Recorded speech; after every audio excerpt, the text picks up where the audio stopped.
What is the ideal length of a podcast episode?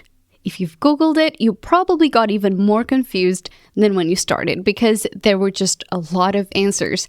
So this episode of the podcast space, we're going to be delving into exactly what you need to consider. And also, if you stick until the end, I'm going to be talking about the only 2 things they need to worry about when creating the perfect podcast episode. If we haven't met, hello, I'm Anna Xavier. I'm the founder of the podcast space, and I am a podcast marketer helping small business entrepreneurs and professionals that are impact-driven create a powerful podcast that's going to help them stand out online without overwhelm. Let's dive right into these episodes. So you probably search for the perfect podcast episode length, and you probably got something around the average commute in the US, which is about 22 minutes. And a lot of people talk about create podcast episodes that match your listeners' commute, but the reality is 2024, and most people work remote or they have a hybrid schedule. So the time that they have to listen to podcast episodes is just completely changed, or they just don't have any commute at all. So I decided to look a little bit into it, and I looked at data aggregated by the podcast host that basically looked at the shows released in January of 2024. So their sample was about 120,000 podcasts. So they looked at the episode's length. And so I'm going to talk through about the most common one to the least common one. The most popular episodes were released at from 20 to 40 minutes. Followed by 40 to 60 minutes. And then number 3, less than 10 minutes. Number 4, over 60 minutes. So over an hour. And then the last was 10 to 20 minutes. We're just going to break down those numbers really quickly in terms of percentage because I think it's interesting to look at what those percentages tell us. So we're looking at the first one, we have a 31%. So I was quite surprised that it wasn't more like 50%. I thought it was more between the 50 to 60% because in my mind, I feel like everyone just releases podcast episodes that are around that. But I was even more surprised that the 40 to 60 minutes were 20%. I was expecting content that was a bit shorter, but the reality is it wasn't. That was just number 3. So less than 10 minutes accounted for 17% of the totality of the episodes released. Now, putting my expert hat on, if you look at the percentage, the top 2 makes about 51%. So episodes that are at least 20 minutes plus. So what that tells me is that people are still making time to record podcast episodes that are on the lengthier side. But what I do have to question is, what is the episode consumption for this content? So, of course, we can talk about creating the content that we want to create, but if we are using the podcast as almost like a tool for our business, we do have to look at consumption data because I think that's going to help us keep those listeners for longer, not just for the episode, but as actually long term. And lastly, what I thought was really interesting was that episodes that were under 10 minutes accounted for 17%. So if you are thinking that you're super overwhelmed and you need to remove time away from the podcast and just make those episodes a bit shorter, more compact, you absolutely can because there's a lot more people doing that than most people think, right? And so let's look at the 5 determining factors that are going to help you make this decision of how long your podcast should be. So number 1 is focusing on the goals that you have for the podcast itself. If the podcast is something that is not a main pillar of your business, then it may not make sense for you to spend a ton of time per episode because it's just going to create a ton of more work around. So you have to ask yourself, what is it that this podcast is doing for you in your business and plan accordingly. And of course, this also means to look at a strategy, but we're not going to go into that one just yet. So number 2 is looking at the purpose of that episode itself.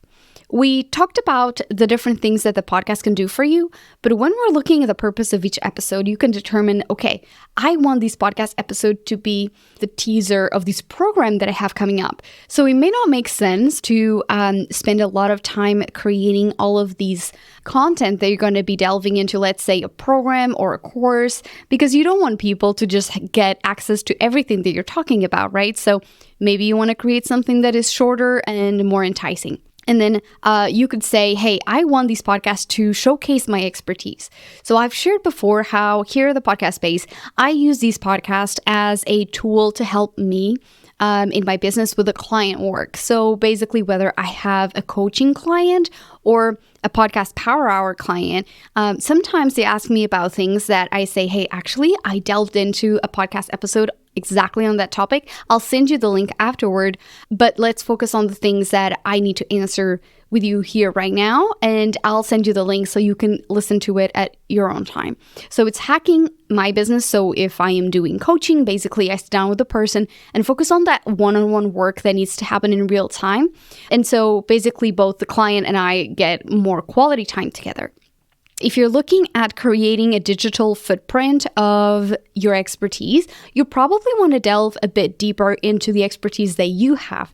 I always talk about the importance of weaving in personal stories, professional stories, or things that make the listener think about exactly how you are the best person to serve them in the problem that they have.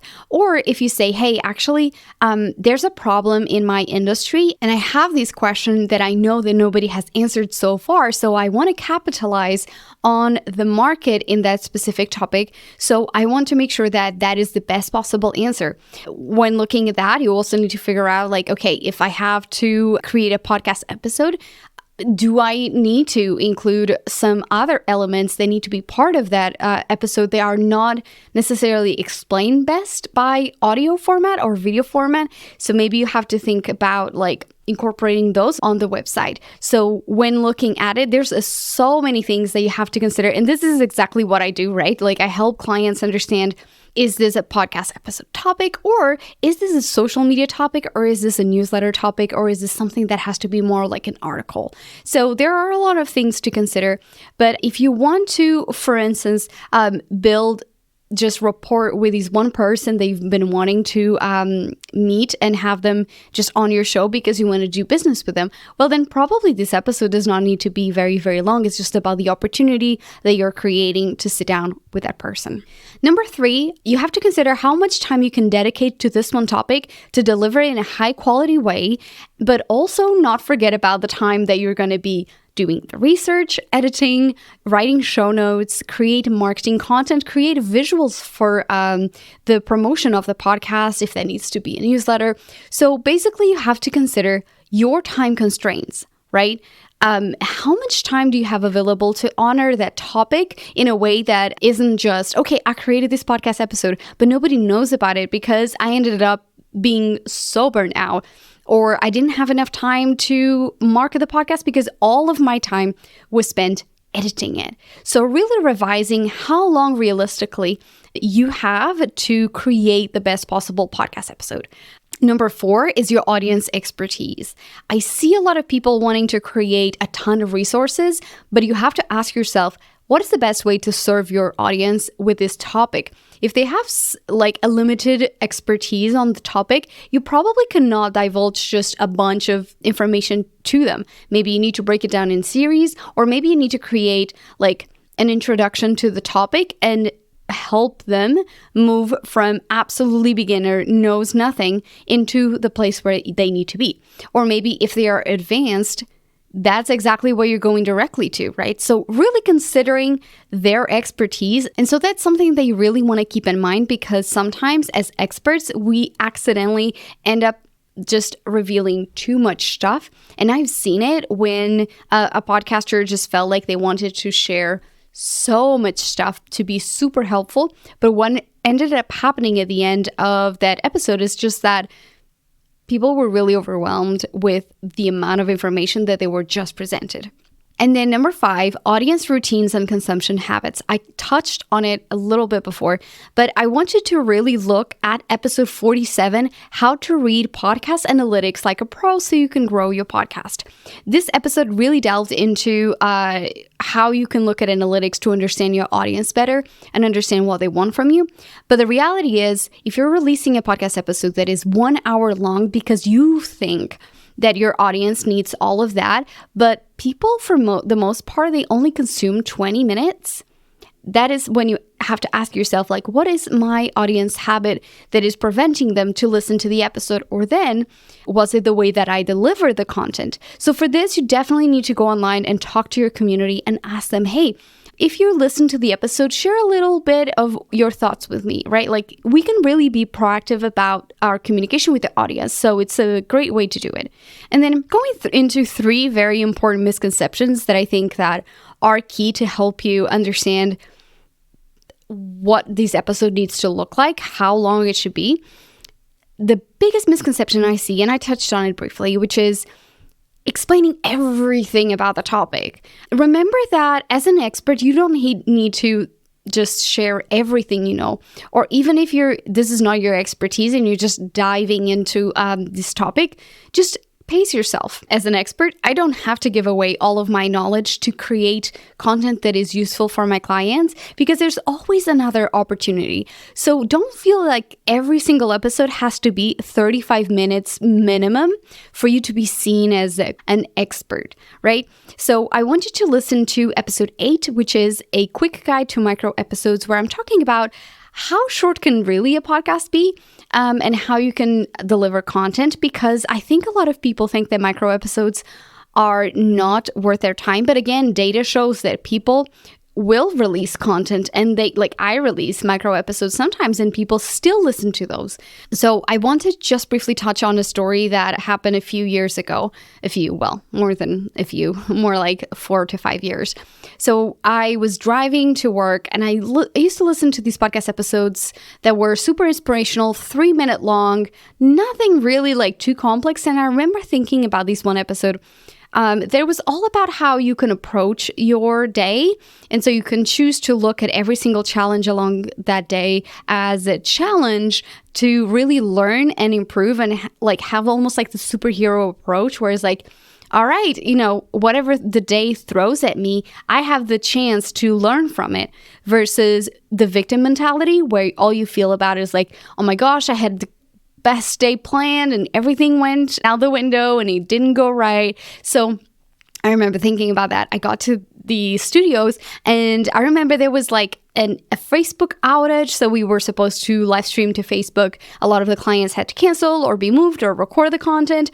And I think we had like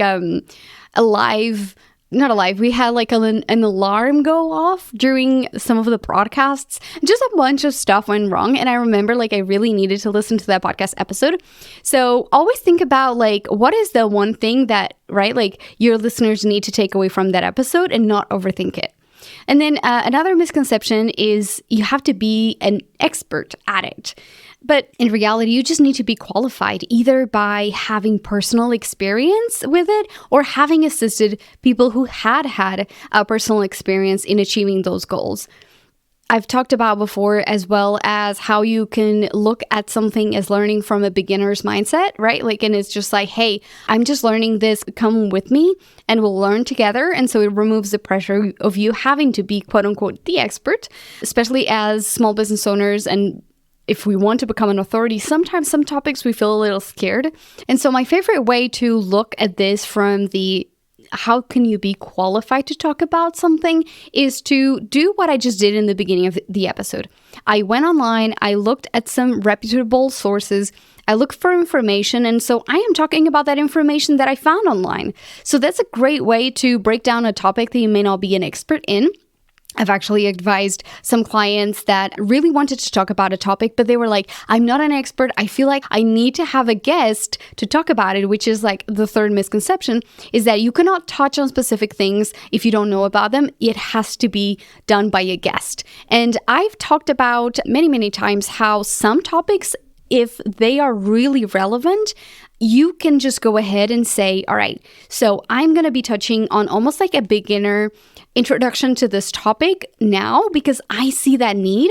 And so later on, I'll have an expert to kind of go more in depth with that episode. And it's great because you have 2 episode ideas, 2 levels of expertise, and just 2 opportunities for people to consume the content in different stages where they're at. For instance, for me, I recorded that episode, last week's episode with Nick Redman, episode 60, about how to overcome and how to plan for allergy and cold season. This is something that I know for a fact not that many people have thought about creating content around. And it's not necessarily that I went through the ends of the world to Google this topic, but I knew that the information was geared toward voiceover actors or more like public speaking, but not necessarily for podcasters. So I look at this as an opportunity to help my community. So if people are searching organically for a topic, they will find that topic, they'll find my conversation with Nick,